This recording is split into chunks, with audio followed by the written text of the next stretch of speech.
కర్నూలులో హైకోర్టు ఏర్పాటు చేయాలని జిల్లా కోర్టు ఆవరణంలో న్యాయవాదులు ఆందోళన చేశారు. ఎన్నికల సమయంలో కూటమి నాయకులు ఇచ్చిన హామీ మేరకు కర్నూలులో హైకోర్టు బెంచ్ ఏర్పాటు చేస్తామని చెప్పి ఇంతవరకు అమలు చేయలేదన్నారు. గుంటూరులో రాజధాని ఏర్పాటు చేశారు కాబట్టి కర్నూలులో హైకోర్టు ఏర్పాటు చేయాలని న్యాయవాదులు డిమాండ్ చేశారు. వెనకబడిన రాయలసీమకు న్యాయం జరగాలంటే కర్నూలులో హైకోర్టు బెంచ్ కాకుండా హైకోర్టు ఏర్పాటు చేయాలని కోరారు. రాష్ట్ర ప్రభుత్వం స్పందించకుంటే సోమవారం నుంచి రిలే నిరాహార దీక్షలు చేపట్టనున్నామని న్యాయవాదులు తెలిపారు. ఉన్నాయి. ఈ అసెంబ్లీ సమావేశాల్లోనే కర్నూలుకి హైకోర్టుని డిక్లేర్ చేస్తూ బడ్జెట్ అలాట్ చేస్తూ కర్నూలులో హైకోర్టు ఏర్పాటు చేసేటువంటి విధంగా రాష్ట్ర ప్రభుత్వం చర్యలు తీసుకోవాలి. లేని పక్షంలో కర్నూలు న్యాయవాదులుగా మేము ఇక్కడి నుంచి మూవ్మెంట్ స్టార్ట్ చేయబోతున్నాము. రేపొద్దున సోమవారం నుంచి కూడా రిలే హంగర్ స్ట్రైక్ చేయబోతా ఉన్నాము. తర్వాత ఇందాకనే మా మిత్రులు చెప్పినారు, అయ్యా మినిస్టర్ గారు టీజీ భరత్ గారు కర్నూలుకి హైకోర్టు బెంచ్ నా బాధ్యత అన్నారు కాబట్టి మీ మాట నిలబెట్టుకోవాలని చెప్పి మేము కోరుతా ఉన్నాము. అట్లా లేని పక్షంలో మీరు తగిన చర్య తీసుకోవాలి. మరి ఇక్కడ రాయలసీమ ప్రజాప్రతినిధులు ఒకటే విజ్ఞప్తి చేస్తామన్నాము, అయ్యా మీకు మాత్రం పవర్ కావాలా, రాయలసీమ ప్రజలు మాత్రము వలస కూలీలుగా మారాలా, మరి వలస కూలీలుగా ఉండాలా, మరి ఎట్లయినా మీరే తెలియజేయండి. ఎప్పుడు గత ముఖ్యమంత్రులంతా కూడాను రాయలసీమకు సంబంధించినటువంటి వాళ్ళే కాబట్టి రాయలసీమ ముఖ్యమంత్రుల ఏ ముఖ్యమంత్రి కూడాను మరి ఇక్కడ కర్నూలుకు న్యాయం చేయలేదు. మరి జగన్మోహన్ రెడ్డి ఏమో 3 క్యాపిటల్ ప్రకటించినాడు, జ్యుడిషియల్ క్యాపిటల్ కర్నూలుకు అన్నాడు. హైకోర్టు పెట్టకుండానే ఆయన అధికారం కోల్పోవాల్సి వచ్చింది.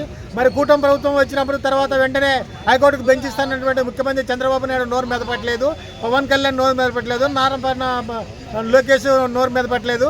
కాబట్టి వీళ్ళందరూ కూడాను నోరు విప్పాలా, ఖచ్చితంగా హైకోర్టుకు బడ్జెట్ కేటాయించాలా, హైకోర్టు తక్షణమే ఏర్పాటు చేయాలని కర్నూలు న్యాయవాదులుగా మేము డిమాండ్ చేస్తా ఉన్నాం. నా పేరు చంద్రుడు, general secretary, ILA state secretary. ఏర్పాటు చేయాలని చెప్పేసి హైకోర్టు సాధారణ సమితిగా ఈరోజు కర్నూలు న్యాయవాదులు రోడ్డుకి ఎక్కడం జరిగింది. ముఖ్యంగా కర్నూలులో హైకోర్టు ఏర్పాటు చేయాలని చెప్పేసి గత 30 సంవత్సరాలుగా న్యాయవాదులమైనటువంటి మేము పోరాటం చేయడం జరుగుతూ ఉంది.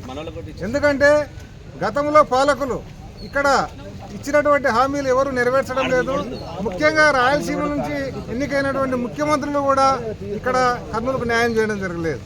అయితే ఈ గత కూటమి ప్రభుత్వం ఈరోజు ఎన్నికల కంటే ముందు ఎన్నికల తర్వాత కూడా కర్నూలులో హైకోర్టు బెంచ్ ఏర్పాటు చేస్తామని చెప్పేసి శాసనసభ సాక్షిగా చెప్పడం జరిగింది.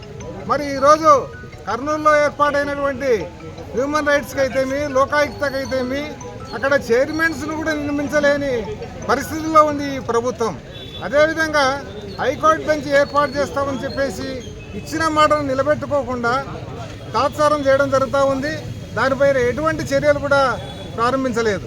మేము డిమాండ్ చేసేది ఏమంటే ఈ అసెంబ్లీ సమావేశాలలోనే హైకోర్టు గురించి ఇక్కడ చర్చించి ఖచ్చితంగా కర్నూలులో హైకోర్టు ఏర్పాటు చేయాల్సిన ఆవశ్యకతను సభ్యుల ఎమ్మెల్యేలతో చర్చించి త్వరితగతిన నిర్ణయం తీసుకోవాలి.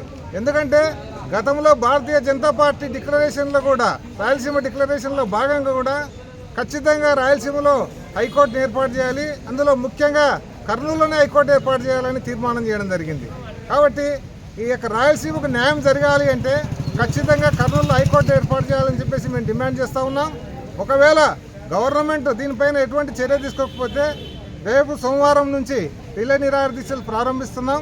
అదేవిధంగా ఈ హైకోర్టు సాధన కొరకు మేము నిరంతరం కృషి చేస్తూనే ఉంటాం. ఖచ్చితంగా ఉద్యమం చేసి ఈ యొక్క హైకోర్టును సాధిస్తామని చెప్తా ఉన్నాం. నా పేరు Suvarna Reddy, YSRCP legal cell district president. మన సమాజంలో అప్పట్లో ఉండే ఆంధ్ర కానీ రాయలసీమ మధ్య వ్యక్తుల మధ్య పెద్ద మనుషుల మధ్య ఒక ఒప్పందం జరిగింది.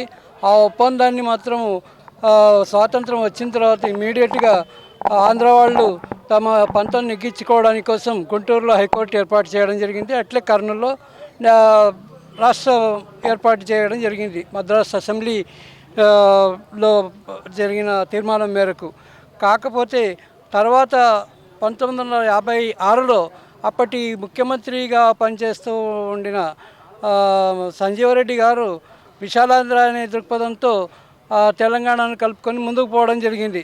అక్కడే మనకు పెద్ద అన్యాయం జరిగిపోయింది. యాక్చువల్లీ రాయలసీమకు ఇక్కడి నుంచి ఎట్లా తరలించుకుని పోవాలని కుట్ర ఆంధ్రలో ఉన్నింది. ఆ విధంగా తెలంగాణను కలుపుకొని విశాలాంధ్ర పేరిట, ఆంధ్రప్రదేశ్ పేరిట అప్పుడు చేసుకున్నారు, రాష్ట్రం ఏర్పరిచినారు. ఆ తర్వాత కూడా జరిగిన వాళ్ళు ఏ ముఖ్యమంత్రి, తదుపరి ముఖ్యమంత్రులు ఎవరు వచ్చినా కూడా సంజీవరెడ్డి గారి ఐడియాలజీని ఫాలో అవుతూ వచ్చి 1969 వరకు కూడా తెలంగాణ ఉద్యమం జరిగేంత వరకు కూడా ఈ విషయాన్ని వాళ్ళలో అంత అసంతృప్తి ఉందన్న విషయాన్ని గ్రహించలేకపోయినారు. తర్వాత వచ్చేది గ్రహించిన తర్వాత జయాంధ్ర మూమెంట్ అని తెచ్చి మనకు అట్లా కూడా మనకు రాయలసీమకు అన్యాయం చేయాలని చూస్తున్నారు. దాంట్లో అనవసరంగా రాయలసీమ ప్రజల పట్ల ఉద్యమంలో పాల్గొనేటట్టుగా కూడా చేసినారు. ఆ తర్వాత గవర్నమెంట్ ఆఫ్ ఇండియా చేసిన ఒక కుట్ర ఫలితంగా జోన్స్గా ఏర్పాటు చేసుకొని ఈ విషయాన్ని మన ఆంధ్రప్రదేశ్ ఉండాలని చెప్పి ఆ విధంగా భావిస్తూ కొనసాగించారు. మళ్ళీ మనకు తర్వాత చారిత్రాత్మకంగా తెలిసిన వాస్తవం అంటే 2014 రాష్ట్రం విడిపోయింది. అంటే మనలా 1953వ సంవత్సరంలో ఏ విధంగా మనకు వచ్చిందో ఆంధ్ర రాష్ట్రం అదే విధమైన పరిస్థితులు ఏర్పడకుండా మళ్ళీ వీళ్ళు కుట్ర చేసి ఆంధ్రప్రదేశ్ అనే రాష్ట్రం ఏర్పాటు చేసి ఎంతసేపు రాజధాని అమరావతికే తరలించాలని, అన్నీ అక్కడే చేయాలని చూస్తున్నారు. తర్వాత వచ్చిన జగన్ గవర్నమెంట్గా వచ్చి మూడు ప్రాంతాలుగా భౌగోళిక పరంగా ఇది చాలా బాగుంటుందని చెప్పి రాయలసీమకు, ఉత్తరాంధ్రకు కూడా అన్యాయం జరగకుండా ఉండాలని చెప్పి ఆయన ఒక కాన్సెప్ట్తో ముందుకు పోయినారు. కాకపోతే అది సాకారం కాలేదు. ఇప్పుడు హైకోర్టు మనకు కర్నూలుకు ఖచ్చితంగా 1937లో జరిగిన ఒప్పందం మేరకు కర్నూలులో పెట్టాల్సిన ఆవశ్యకత ఎంతో ఉంది అని నా ఉద్దేశం. MR Krishna, advocates. Kurnool high court సాధన సమితి గత 3 రోజులుగా ఏదైతే రాష్ట్ర ప్రభుత్వాలు, ఆంధ్రప్రదేశ్ రాష్ట్ర ప్రభుత్వాలు శ్రీబాగ్ ఒప్పందం ప్రకారం కర్నూలు హైకోర్టు ప్రకటించాలని ఉద్యమం చేస్తున్నాం. అందులో భాగంగానే మేము ఒకటే అడుగుతున్నాం. 2014 రాష్ట్రం విడిపోయినప్పుడు మనకు ఏపీ రీఆర్గనైజేషన్ యాక్ట్ ప్రకారం 10 సంవత్సరాలు హైదరాబాద్ ఉమ్మడి రాజధానిగా ఉండింది. కానీ ఇదే చంద్రబాబు నాయుడు ఉరుకుల పరుగుల మీద తీసుకొని వచ్చేసి అమరావతిలో నేను బస్సులో పాలించినా నాకు లేదన్నాడు. మన 10 సంవత్సరాల రాజధాని ఉన్నా కూడా అక్కడికి వచ్చి అక్కడ అమరావతిని ఏర్పాటు చేసేసుకొని రాయలసీమకు కర్నూలుకి అన్యాయం చేశాడు. మేము ఒకటే అడుగుతున్నాం. భౌగోళికంగా 1953లో పడినటువంటి 13 జిల్లాలతో ఏర్పడినటువంటి ఈ యొక్క ఆంధ్రప్రదేశ్ని అప్పట్లో గుంటూరు, మన కర్నూలు రాజధాని ఉన్నప్పుడు గుంటూరు హైకోర్టు ఉంది. ఇప్పుడు అదే అడుగుతున్నాం. అక్కడ గుంటూరు రాజధాని పెట్టారు కదా, ఇక్కడ కర్నూలు హైకోర్టు పెట్టండి. ఏం మీకు రోగం నాకు అర్థం కాదు ప్రజాప్రతినిధులకు. మళ్ళీ 2014లో జాతీయ జెండా ఎక్కడెక్కడ దిక్కులేని పరిస్థితుల్లో ఇదే చంద్రబాబు నాయుడు కర్నూలులో ఏపీఎస్పీ క్యాంపులో జాతీయ జెండా ఎగరేసి 18 వరాలు ప్రకటించాడు. ఒక్కటి కూడా అమలు చేసిన పాపాన పోలేదు. సరే పోనేది మన రాయలసీమ ప్రతినిధుల్లో, కర్నూలు ప్రజాప్రతినిధుల్లో వాళ్ళ యొక్క ఏమంటారు చేతగానితనమో మేము వదిలేసాం. న్యాయవాదులుగా మేము వచ్చాం. రాయలసీమ హక్కుల కోసం, కర్నూలు హక్కుల కోసం కాపాడుకోవడానికి న్యాయవాదులుగా మేము వచ్చాం. కానీ ఇదే న్యాయవాదులు కొంత పార్టీల పేరుతో మమ్మల్ని మృదపల్లె ప్రయత్నం చేస్తున్నారు. మేము ఒకటి అడుగుతున్నాం. కర్నూలుకు అన్యాయం చేయలేదా మీరు? కేంద్ర ప్రభుత్వం ప్రకటించిన ఎయిమ్స్ని మంగళగిరి తీసుకుపోయింది మీరు కదా, ఇదే తెలుగుదేశం ప్రభుత్వం కదా. అదేటువంటి ఇదే ఎక్కువ నీటిని కూడా తాడపల్లి కూడా తీసుకుపోయింది మీ చంద్రబాబు నాయుడు కదా. మొన్న ప్రకటించినటువంటి లా యూనివర్సిటీని తీసుకుపోయింది కూడా చంద్రబాబు నాయుడు కదా. నేను అంటే జగన్మోహన్ రెడ్డి కూడా అడుగుతున్నాం. మీరు 3 రాజధానులు పెట్టారు, కర్నూలు హైకోర్టు అన్నారు, కానీ కాలయాపన చేశారు. మీరున్న పీరియడ్లోనే ఇక్కడ ఎస్టాబ్లిష్ చేసి ఉంటే ఈ ఉండేది.